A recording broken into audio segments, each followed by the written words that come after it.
Welcome to Daily Meditation with Sangha Live.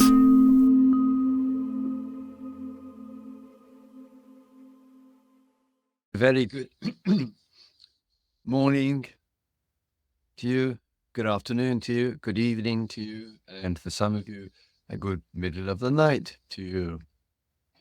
We are exploring the four in the Pali, Brahma Viharas, literally meaning abiding with God, dwelling with God, and or more comfortable, dwelling with the immeasurable. It's the meaning of the word Brahma there. I'll give a short summary of the first couple of sessions, but before getting underway, let's have the usual sacred 2 minutes of shared silence together.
So in this session that we have together falls primarily into three features, aspects.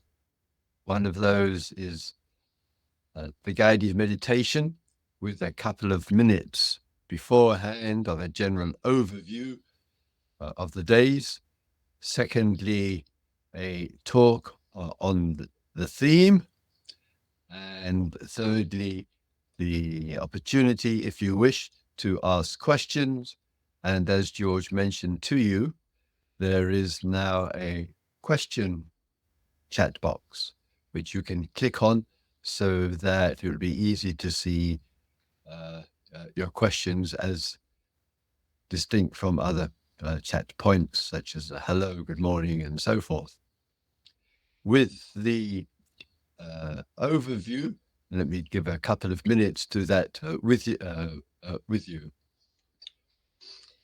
There is a distinction, I may say, between the Buddhist tradition and the Buddha's focus and priority. I lean much more towards the language and the communication there.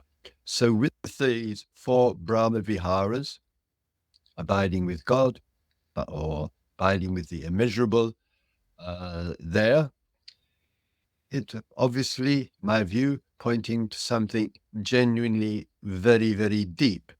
And there is a consistency through that. This consistency is expressed in these four primary areas. The first is metta, which has a threefold meaning. It means love. It means loving kindness. It means friendship, deep friendship. The second is karuna, and karuna with the ka, K-A, means compassion. We know compassion by the action. So compassion, the word karuna, like karma, is an action, means action. There is karma, K-A-M-M-A, and it's the pursuit, it's an action, the pursuit of of pleasure, the maximization of pleasure there. With the language of karma, karuna, very easily, for example, let's say you watching television, you see the news, you see the horror and the nightmare of what is taking place in Gaza. And you might say to yourself or to a friend who's with you, I feel so much compassion for what's happening to all of these families in Gaza. It isn't compassion. It's pity. You feel sorry for them, genuine, heartfelt, but you feel sorry for them. Compassion is the moment in which it begins, in which to say, I need to do something, whatever that might be. And when that activity starts, that action, this is compassion, not before. The third, which we will speak about this morning with you, is appreciative joy, mudita. And then we'll speak about equanimity tomorrow. And on Friday, I go into more detail what it means to be with the immeasurable, to find God, to be with God. In this exploration of these four aspects of that, each one is equally valid, equally important, and to bring as a priority into the daily life, which I'll touch upon with you in the talk in a little while. But firstly, let's have a guided meditation together. And to some degree, with these guided meditations, they are guided meditation with a reflection weaved into it. You will get the sense of that in this next 15 to 20 minute period there. So just checking with our posture. Pardon me. If you are sitting in the chair, 2 feet firmly on the ground, sitting rather tall, that means the 2 hips, side of the body, move forward just a little bit, and that will contribute to this feeling of being rather upright. So let's sit.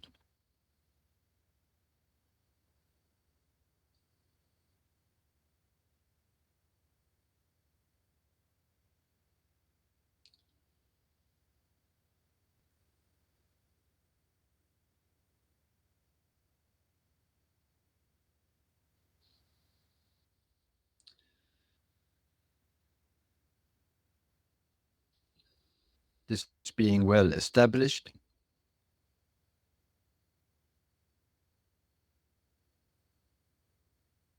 Tall, upright.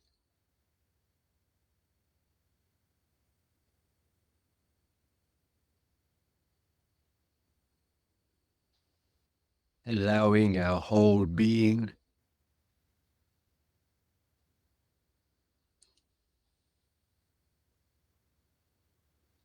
to settle. So that relaxation and calmness.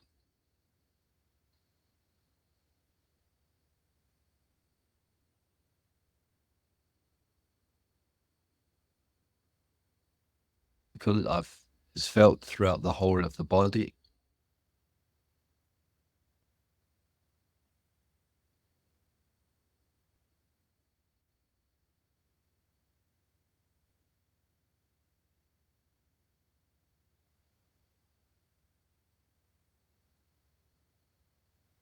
That we keep returning to daily life, the calming of the body. Sitting, walking, standing, reclining,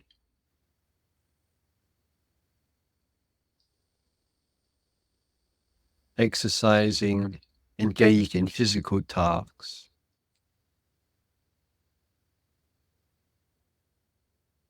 Being a mindful, conscious human being.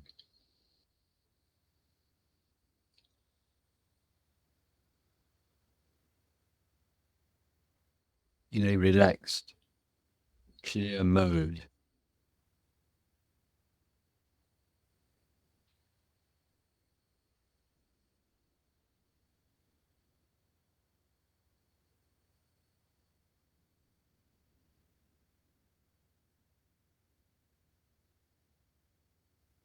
It is through calmness and relaxation, our receptivity to the deep organically develops,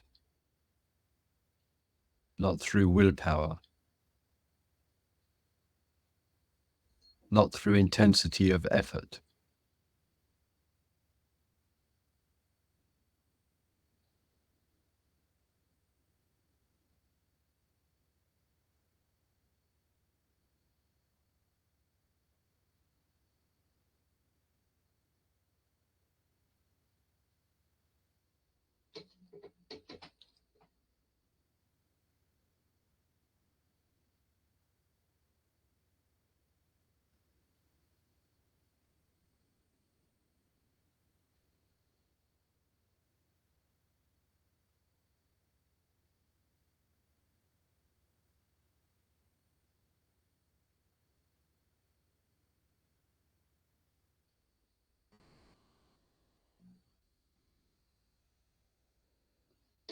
So as we sit,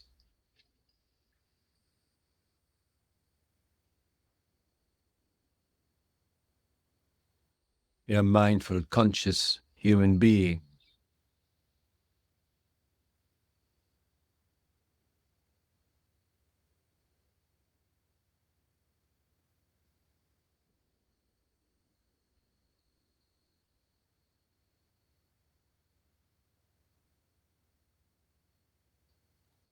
we can appreciate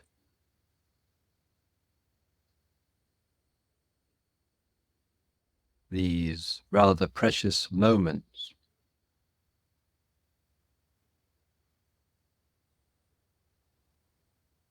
of the opportunity to put everything aside, everything.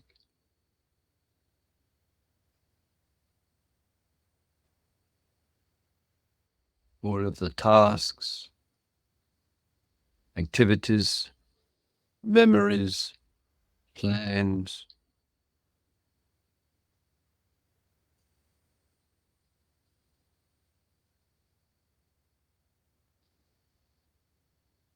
appreciating the opportunity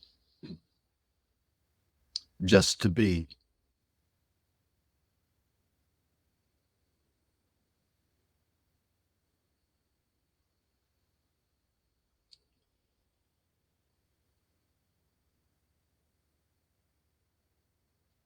And recognizing the feeling tone of just to be.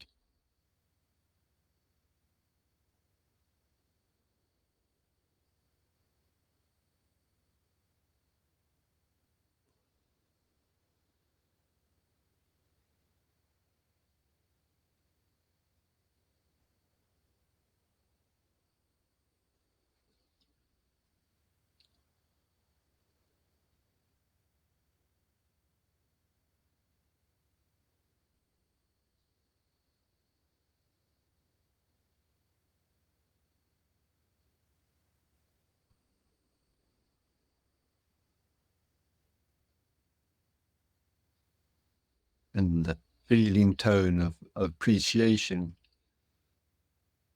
can be accompanied with a rather sublime, quiet joy.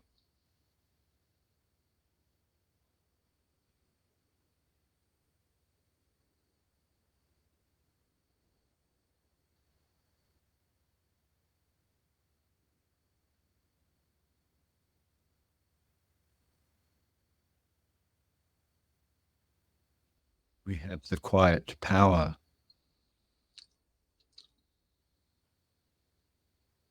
just to drop everything else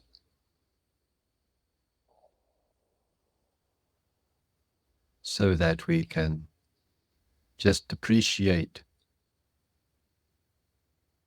with a quiet joy of just being.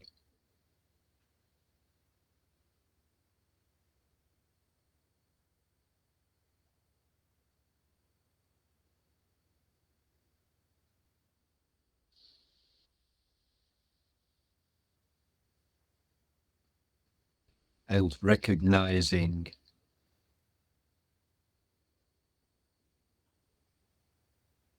how close at hand joy is.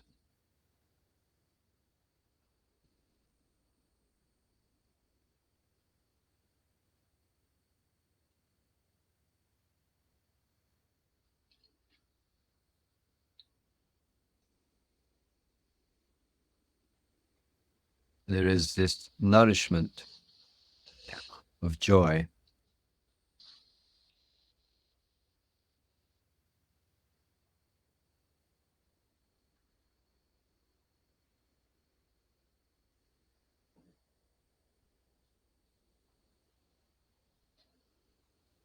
Despite everything that's going on in our life, in the lives of others, and everything that's going on in this troubled world.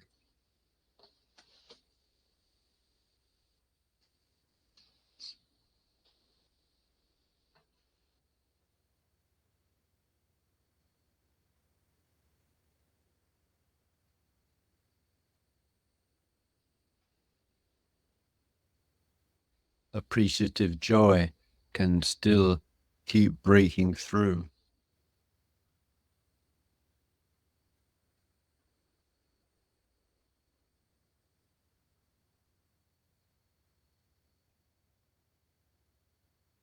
Regularly emerging out of the depth of our being.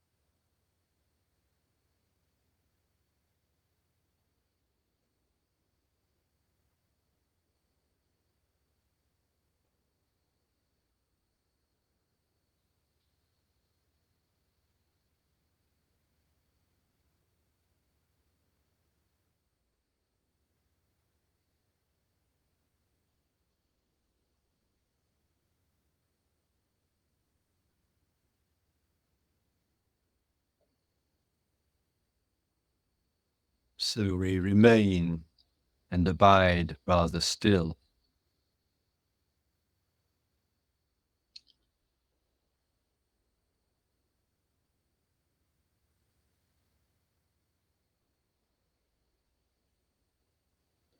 Appreciating the joy of the moment.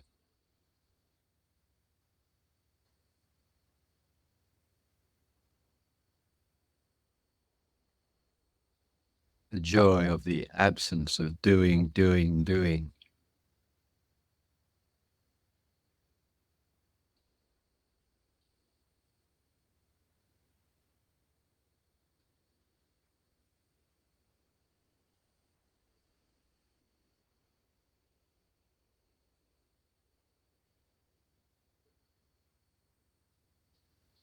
And appreciative joy of the silence, of the stillness of the physical objects surrounding us.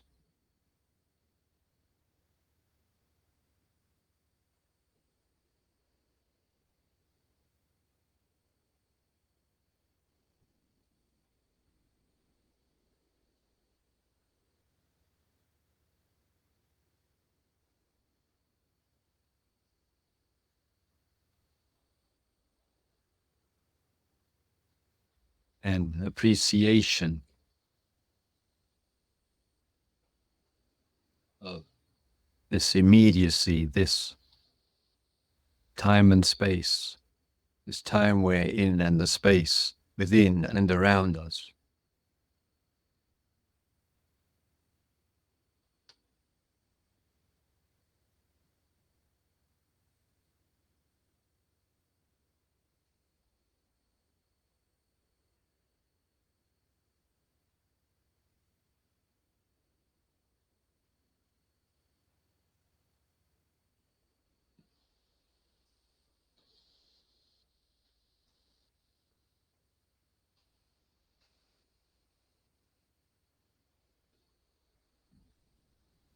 This appreciative joy is not something we go and get,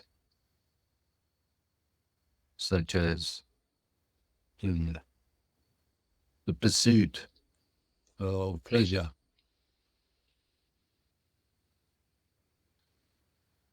employing the senses.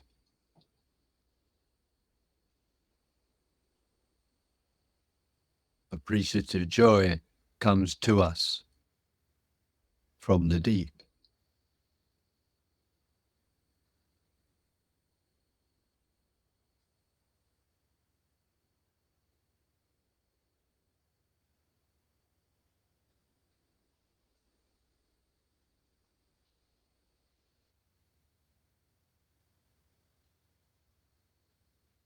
If you are comfortable with the language of Brahma, of God, appreciative joy, when abiding with God is, so to speak, a gift of God.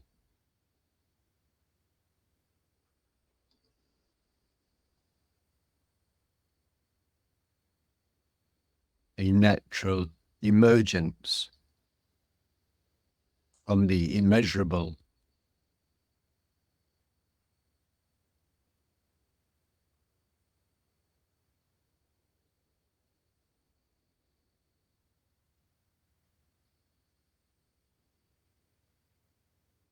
a freeing up from being caught in the contracted,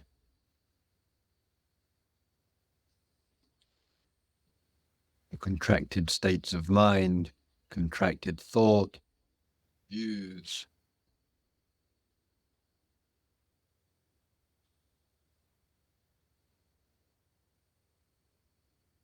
Thus, in the uncontracted, the immeasurable,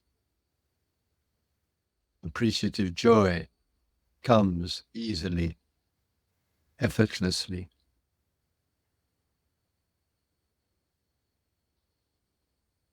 comes from the deep.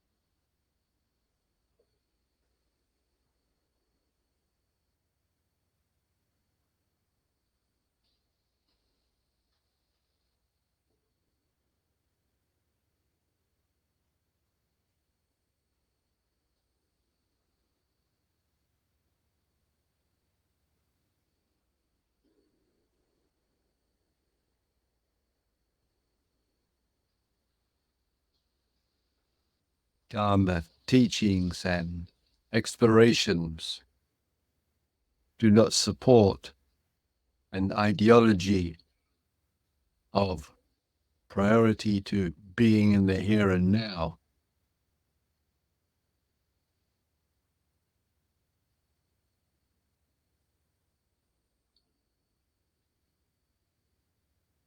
It offers a greater freedom.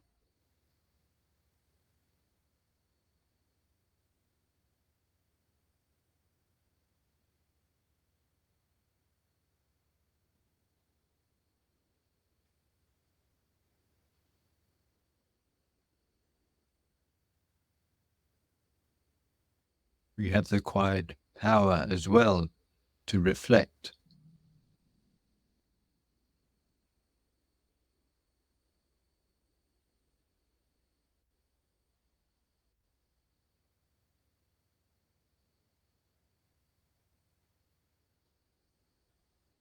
what in the last day or two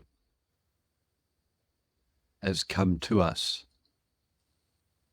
has touched us, which generated appreciation, gratitude, joy.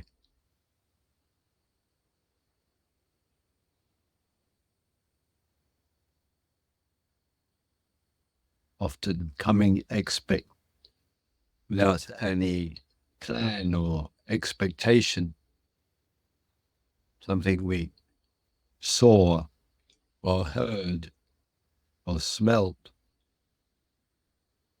or tasted or touched or recalled, remembered.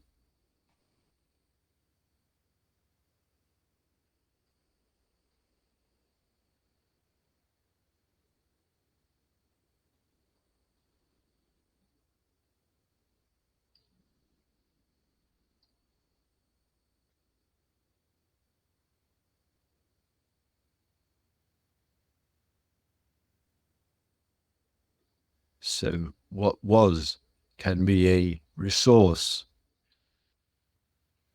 for such joy.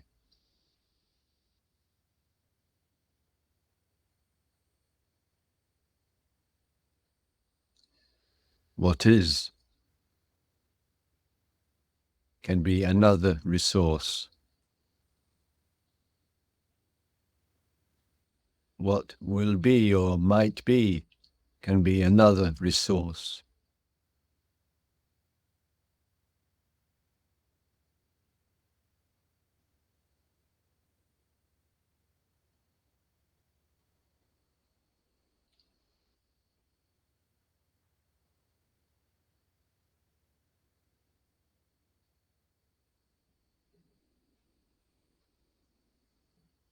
But the primary resource is being with God.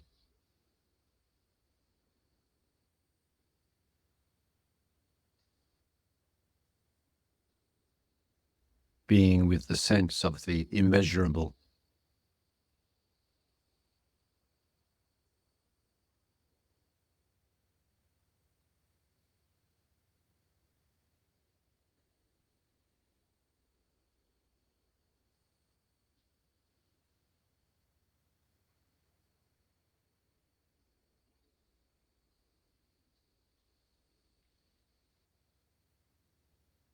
Remaining minutes or so.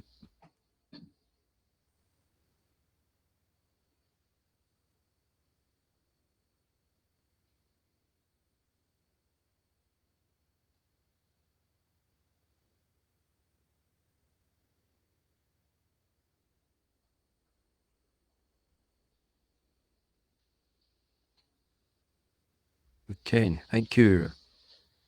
Just going to have a sip of the chai. It's the, what should we call it? Even the chai cup. The equivalent of Holy Communion for the secular people.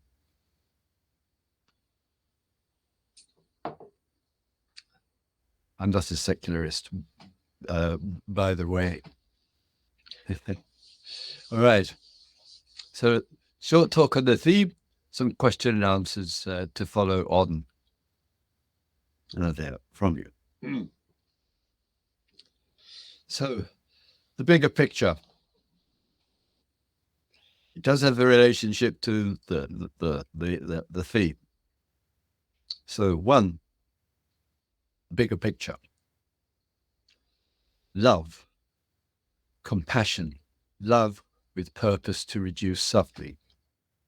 Appreciative joy, deep and profound, and remarkably nourishing for the human being.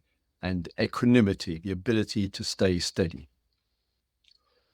All four of these, in their in the exploration of them, serve as a reminder from the awakened one of the relationship the human being has with the world. It is a bit of a distortion, it's an understatement really, to put so much emphasis on the self, self-love, self-compassion, my happiness, my calmness.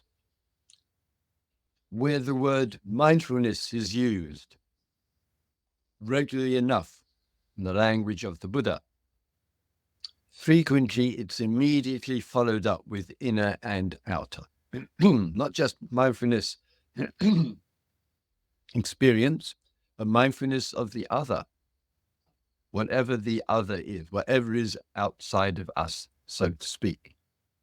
And with love, it's with regard to the other.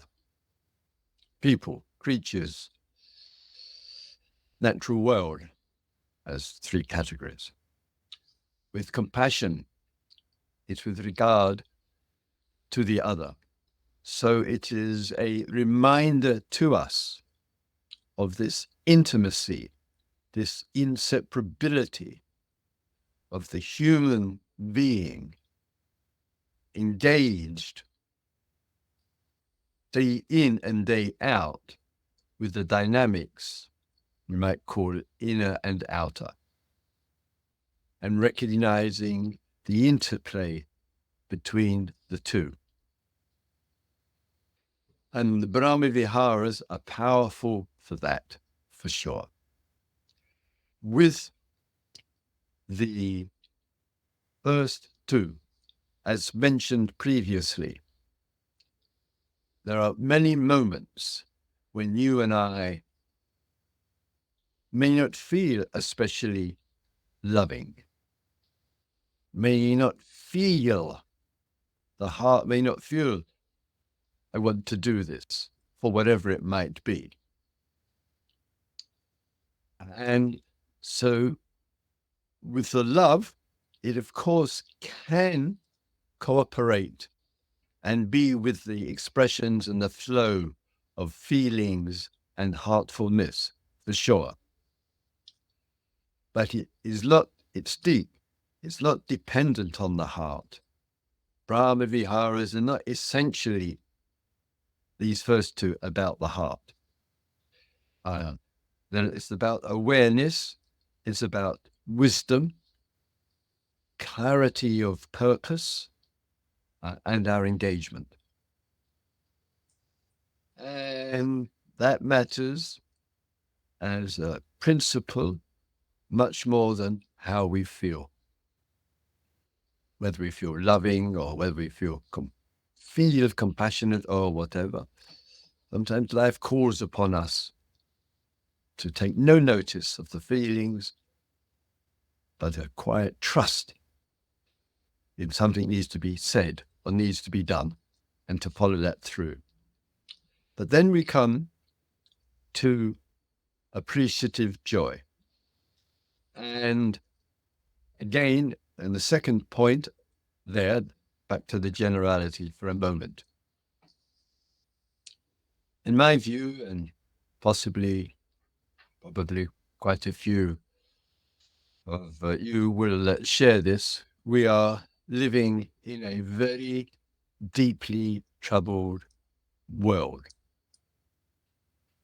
And we see that these major institutions, the so-called liberal democracy, the religions, the financial institutions, and much, much more, having such an impact. The violence, the greed, the rapacious view, the ideology, the horrendous ideology of economic growth.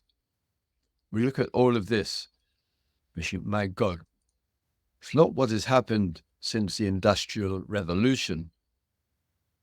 It's what has happened for those of us who've been around as adults in the last 2 generations. And I had a couple of small examples of this. All this relates to appreciative joy. Hang in. There. I have some family photos.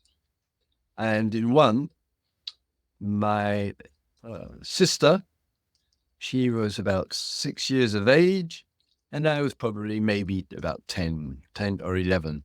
And we're sitting in the front room there on a couple of chairs in our council house in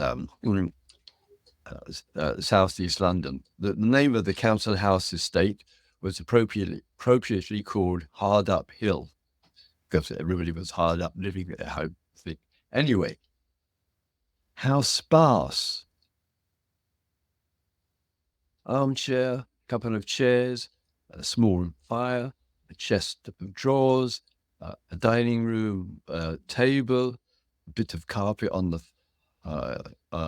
rug, on the floor, minimal there. But we were fine, we were happy, and didn't think of anything else much at all with regard to that.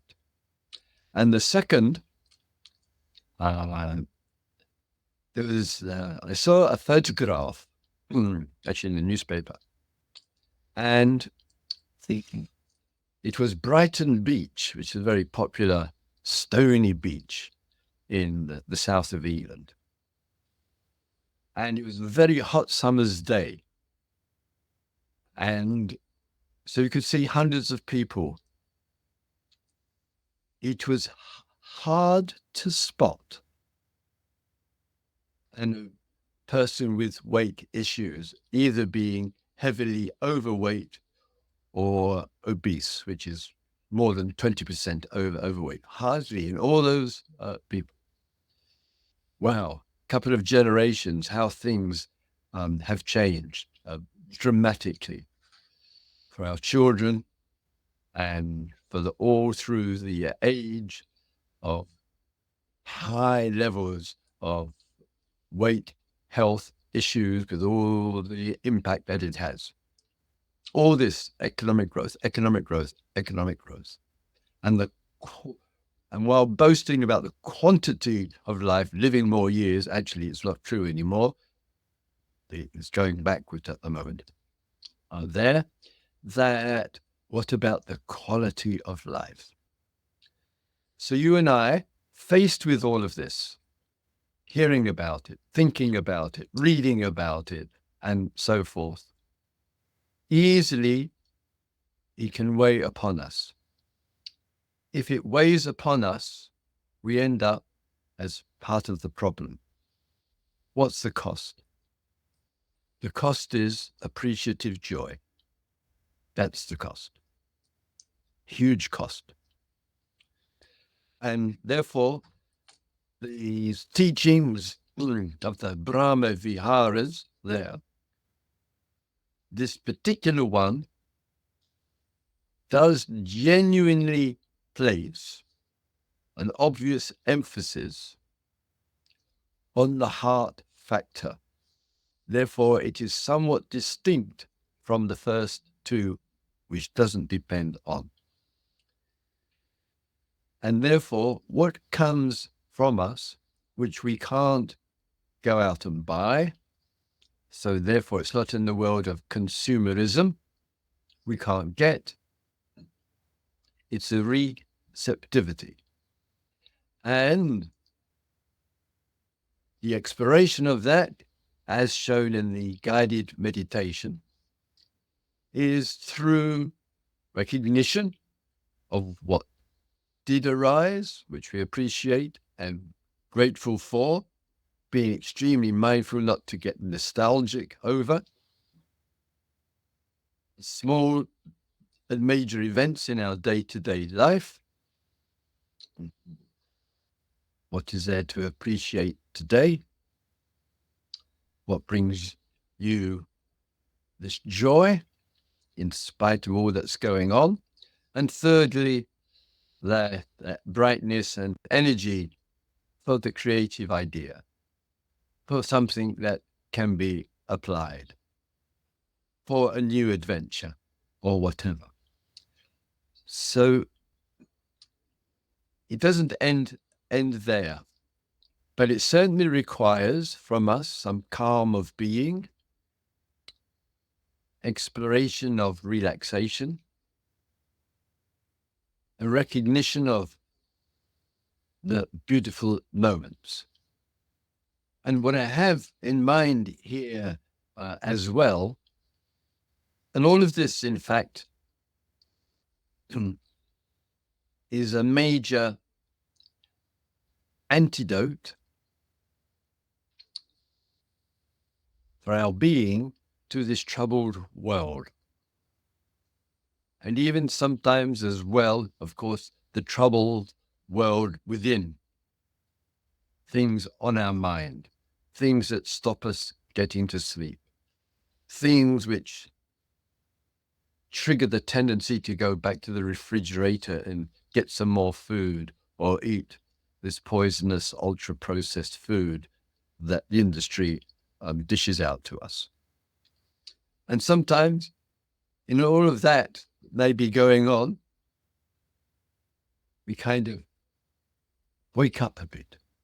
We come to our senses a little bit. And one of the important features of all of this are the arts. In the very best of sense of things, the arts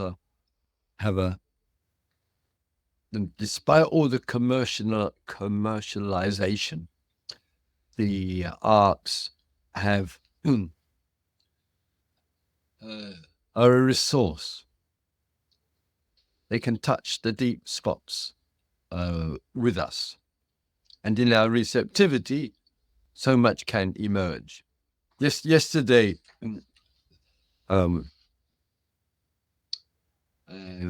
listening to music, I popped down to the gym on my bike there, and out comes the AI voice. Oh, hello, Christopher. I had some really great songs that you've been listening to, and I'll put them on for you, something like that. And then said, do you know this year, Christopher, how many songs you have listened to on the stream of this music with millions of songs? I forget the name of the company. And I have no idea. That's something that interests me. And well, I can tell you, you've listened to this year 501 songs. Oh, really? Very nice. And then proceeded to tell me which songs I've listened to most. Nice. I can't remember what they are, but anyway. More importantly, with this, there is the act of the listening. Something touches us with the song. Sometimes people like me, it's something in the lyrics, or it's the rhythm and the beat. And in all of that, it resonates. And in the resonation of that, it has a rather joyful impact on the cells. We can feel it in the body. Sometimes I find myself go to the gym or whatever. The body needs to move, to dance, whatever. This is appreciative joy. So there is the sound coming in.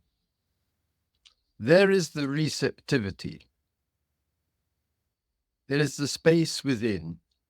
And the outcome of that, there's a certain vitality and vibrancy and feeling alive and awake. Whoa, pure Buddha Dharma through the rock song, or whatever music you like. So it just uses as an example, and the same response can be found in a silent meditation. The same response can be with the seeing of the unexpected.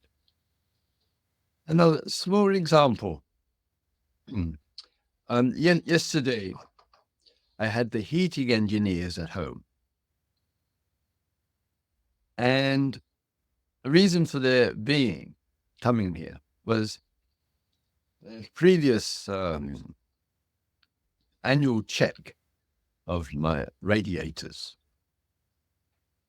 And the guy came and said, "Christopher, you've got a lot of black water, coffee colored, in your radiators. It needs to be cleaned out." Okay. He said, "When did you last have it done?" I said, "Never had it done." He said, "How long have you been living here, in this house?" 42 years. He said, "You have to get it done." Okay. It's a specialist. So the guys come round. I come to the point in a moment. And they use this huge machine, incredibly noisy, to get out all this coffee colored dark water and clean it all out, the internal of the radiators. We have a cat. Her name is Maggie. She is, what's the date today? She's 1 year and 3 days old. She had her birthday 3 days ago. She sat on my lap. I sang to her, "Happy birthday to you." She purred all the way through. So sweet. Anyway, the cat was out. And normally when I call, she's back quickly. She would not come into the house. Guys in the house, this huge noise. And the moment they left the front door, I went to the back door. "Maggie, Maggie, meow, meow, Maggie, Maggie." And she was straight over the fences. She heard the voice and she was back in the house. I could just, something kind of sweet about these things. Appreciative joy of the connection with the creature world as one small example. And I use this because we need this joy.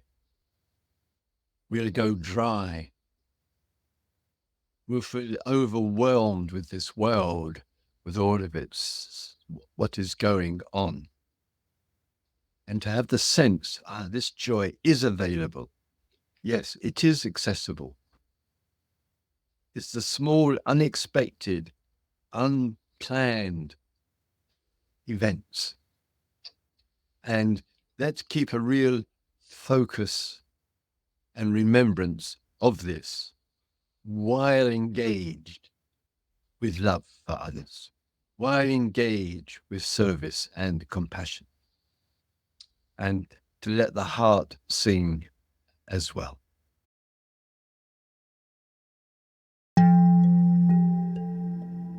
Today's podcast is an offering to you from our archive of freely available live daily classes. We make wisdom teachings and meditations as freely available as possible to as many people as wish to practice.